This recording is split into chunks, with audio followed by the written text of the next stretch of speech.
Bon, Jean-Claude Pierre, je suis presque riverain de la Laïta, j'habite à Pleumeur, tout près d'ici, et donc je fais partie de ceux qui ont fondé la PPSB en 1969. Est-ce qu'on peut dire que la Laïta justement a été un des berceaux et comment ça s'est passé? On peut dire que c'est vraiment même le point de départ. C'est la pollution donc, de la Laïta par essentiellement, mais pas exclusivement, les papeteries de Mauduit qui produisaient des pollutions très visibles. J'allais dire que c'était des pollutions honnêtes. On les voyait. La Laïta, nous l'avons vue toute blanche, recouverte de ces fameuses liqueurs qui étaient le sous-produit de la fabrication de quelque chose d'indispensable à l'humanité, du papier à cigarette. Et pour fabriquer ce produit si indispensable à l'humanité, pour avoir du papier plus blanc que blanc, comme avait dit Coluche, eh bien on empoisonnait la Laïta et on voyait dériver les saumons morts, le ventre en l'air. Ce qu'on ne voyait pas, c'est la mort des huîtres, c'est la mort du plancton, c'est la mort de tout l'écosystème. Le saumon était le révélateur. Comment ça s'est organisé? Est-ce qu'il y a eu un mouvement populaire?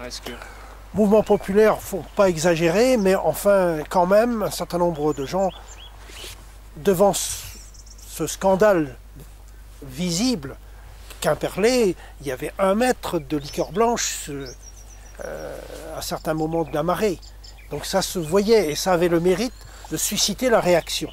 On peut dire que c'était des pollutions honnêtes, c'est en ce sens que je les qualifie de cette façon, parce que à la différence des pollutions d'aujourd'hui, inodores, incolores et sans saveur, au moins ça attirait l'attention des gens.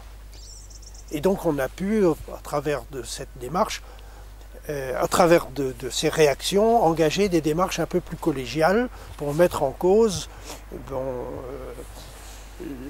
la désinvolture de l'entreprise par rapport au milieu naturel. Et on a focalisé notre action, peut-être injustement, mais en tout cas sur la chose la plus visible, à savoir les papeteries de Mauduit. Bon, d'abord, on a fait des réunions, un peu partout, la réunion habituelle d'information, de sensibilisation des gens au problème de la mort des saumons. Bon, il faut dire que les pêcheurs de saumon à l'époque, ça représentait quelque chose d'important. Il y avait, le jour de l'ouverture de la pêche au saumon au Goret à Quimperlé, il y avait une centaine de personnes venues de la région, mais venues du reste de la France. Quimperlé était identifié comme une des capitales du saumon. Le saumon, c'est un poisson qui a une valeur symbolique très très forte, et donc ça nous permettait de mobiliser sur ce thème. Et donc c'est à cette époque aussi que Bretagne Vivante, l'ex-SEPNB, avait publié un numéro spécial de sa revue Penarbet, le saumon menacé en Bretagne. J'ai plus le titre exact, mais sur la disparition du saumon. Et tout ça a créé une synergie.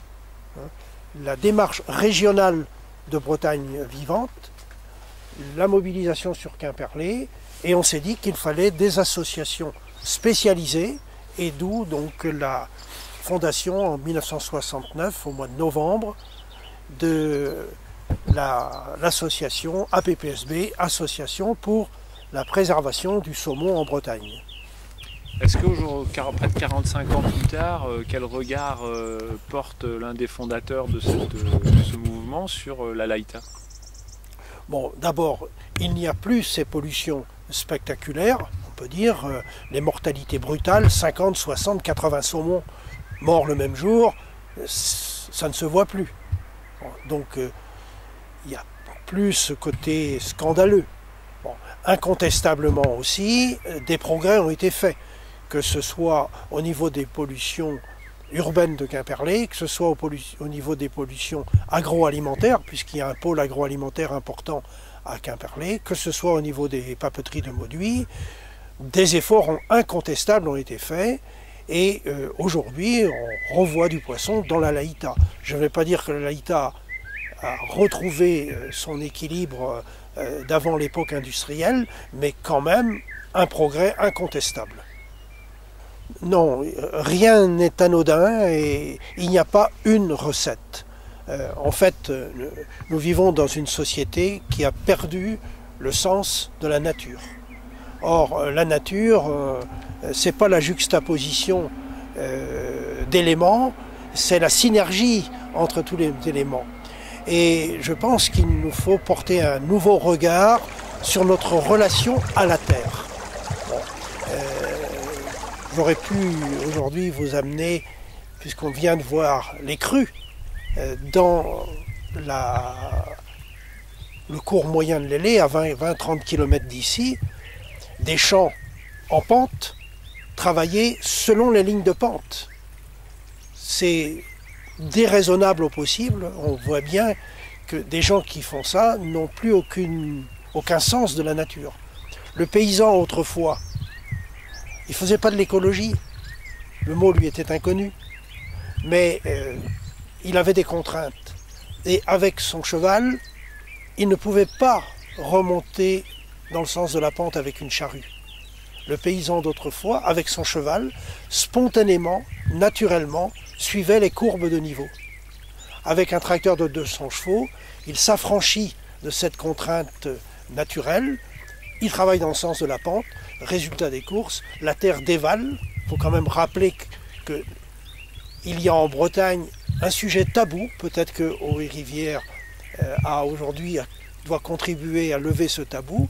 On parle de la pollution, on accepte d'en parler, mais il y a un sujet qui est tabou, c'est l'érosion des sols, qui est une réalité importante. Et l'Alaïta, aujourd'hui, l'estuaire n'est plus ce qu'il y était il y a 30 ou 40 ans, parce que des quantités colossales de terre venues de l'amont s'y retrouvent. Ça, il n'y a pas de travail en profondeur sur ces questions-là. Et les inondations à Quimperlé ne sont pas uniquement dues à l'eau qui descend, mais à la moindre capacité de l'estuaire à recevoir les marées, etc., compte tenu de cet envasement. Ça, c'est un sujet sur lequel on n'a que des appréciations, j'allais dire comme ça, on n'a pas de travaux scientifiques.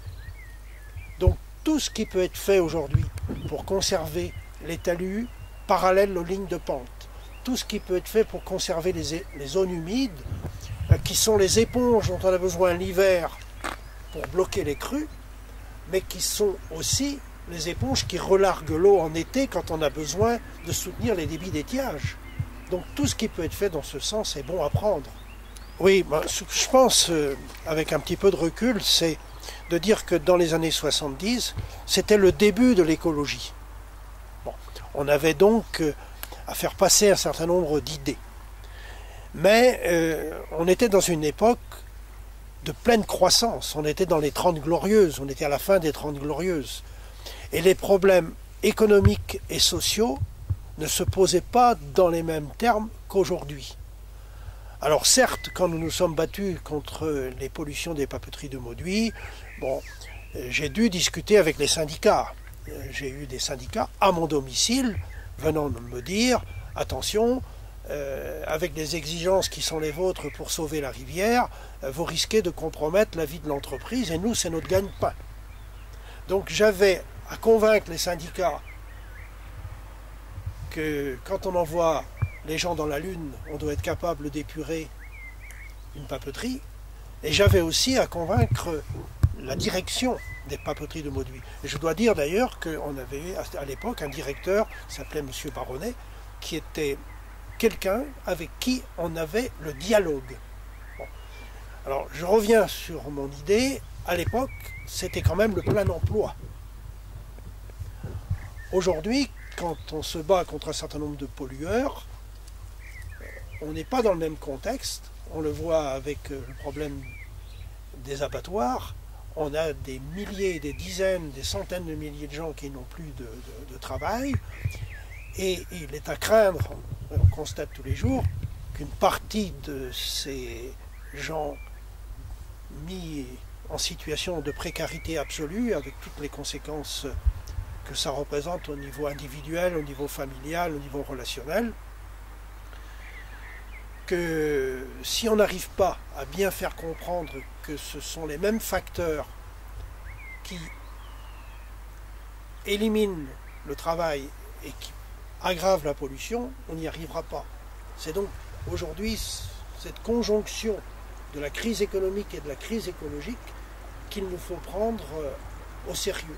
On ne pourra pas gagner, nous les défenseurs de la nature, si on ne montre pas que protéger l'environnement, c'est bon pour l'économie et c'est bon pour les hommes. C'est extrêmement difficile, on a un défi pédagogique. Il faut absolument qu'on puisse montrer que protéger l'environnement, ce n'est pas tourner le dos à l'économie, au contraire, c'est le gage d'une économie saine, prospère et à long terme. Bon, eh bien écoutez, il y a une chose à laquelle je crois vraiment très très profondément, c'est que le combat en vue de protéger notre environnement, de protéger la nature, de protéger la terre, la biosphère, on ne le gagnera pas en exacerbant les peurs. Alors, qu'on me comprenne bien, il ne s'agit pas de jouer la politique de l'autruche, de se mettre la tête sous le paillasson. Il faut avoir le courage de regarder la gravité de la situation droit dans les yeux. Mais on ne gagnera pas en exacerbant les peurs, parce qu'aujourd'hui, les peurs sont là. Notre société ne suscite plus beaucoup d'espoir, et c'est dramatique. On ne peut gagner ce combat pour la nature que si on est capable de montrer que dans tous les domaines, l'aménagement du territoire, la production, la consommation, l'épargne, etc., on a des alternatives au modèle ultralibéral dominant qui est en train de bouleverser la planète. Il faut absolument donc qu'on puisse montrer que dans tous les domaines, ces alternatives existent, qu'elles sont bonnes pour l'économie, qu'elles sont bonnes pour les hommes et qu'elles sont bonnes pour la planète. On a changé d'ère, nous sommes rentrés dans ce qu'un certain nombre de gens appellent l'anthropocène.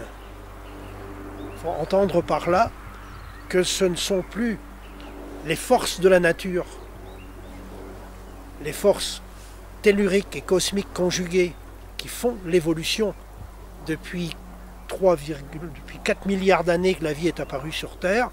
Ce sont toutes ces forces qui ont conduit l'évolution. Or, aujourd'hui, cette évolution, elle est bouleversée, perturbée par l'homme, qui devient le facteur déterminant. C'est lui qui bouleverse le climat, c'est lui aujourd'hui qui est le facteur d'élimination des espèces. Les espèces ont toujours évolué, il y a toujours eu des espèces qui disparaissaient, mais du fait de l'homme aujourd'hui, l'érosion de la biodiversité, c'est 10 000 fois supérieure au mécanisme naturel. Donc la responsabilité de l'homme aujourd'hui, elle est totale. C'est la raison pour laquelle il faut absolument qu'on change notre regard. Et je pense que ce mot d'anthropocène, on en entendra parler de plus en plus. Il dit bien ce que ça veut dire, l'homme, anthropo, facteur principal d'évolution. Ça lui confère une responsabilité comme il n'en a jamais eu. Voilà. Et donc, j'aime bien le dire, le modèle de société, le modèle de développement dont il nous faut être les artisans, je ne dis pas qu'on gagnera, mais en tout cas il faut qu'on soit les artisans de cet autre modèle, c'est un modèle qui assure la solidarité. C'est peut-être le mot-clé des décennies à venir, solidarité. Et pour moi, cette solidarité, elle doit se conjuguer à 3 niveaux. J'aime bien le triangle avec le mot solidarité. Solidarité avec l'ensemble des habitants de la planète, tous frères, tous issus d'une même matrie, comme le dit si bien Edgar Morin. Donc avec des frères, on doit être capable d'être solidaire. Ça veut nous dire être solidaire non seulement dans l'espace avec tous les hommes, mais solidaire avec les générations futures. Donc mettre en œuvre le principe de précaution et ne faire que ce dont on est capable de maîtriser toutes les conséquences. Mais ça veut dire aussi solidarité avec l'ensemble du vivant. Solidarité avec le ver de terre, solidarité avec l'abeille, solidarité avec le saumon, solidarité avec la loutre, solidarité avec le panda, parce qu'on partage une communauté de destin avec tout ce qui vit. l'exemple de l'abeille est le plus beau des exemples, mais en fait, on ne peut pas diviser, j'allais dire, employer un mot un peu trivial, on ne peut pas saucissonner la nature. Tout se tient, c'est une harmonie extraordinaire, et qu'un seul maillon vienne à manquer, c'est l'ensemble du processus de vie qui est perturbé. Donc cette solidarité, il faut qu'on la décline avec tout ce qui vit sur Terre. On doit donc se considérer comme un élément du tout. Alors, est-ce qu'il y a des exemples d'espèces qui sont des exemples qui doivent nous parler et doivent nous inciter à aller plus loin, à faire mieux? Je pense que ici en Bretagne, tout ce qui est fait pour sauver les saumons, je pense à la destruction d'un barrage sur l'Éguerre, je pense à la mise en œuvre de passes à saumon un petit peu partout, le sauvetage des zones humides, la replantation d'arbres, lancer l'idée que la Bretagne doit recréer un néobocage adapté à son relief, etc., adapté aussi aux nouveaux besoins en matériaux, en bois, en énergie, etc. Il y a la place à remailler le territoire breton. Et puis je vois aussi des exemples avec, par exemple, toutes les actions qui ont été faites pour sauver la loutre. Ça semblait un combat complètement désespéré. Je me rappelle quand Joncourt nous parlait de la loutre il y a 20 ou 25 ans, on ne voyait là qu'une relique en train de disparaître. Or, aujourd'hui, on en parle comme d'un animal qui est en train de reconquérir de nouveaux territoires. Donc on a peut-être inversé la courbe, et c'est à partir d'exemples comme celui-là qu'on arrivera aussi à motiver des jeunes pour qu'ils se joignent à nous pour engager ces combats. Donc un travail de pédagogie, là encore, à partir d'un message d'espérance.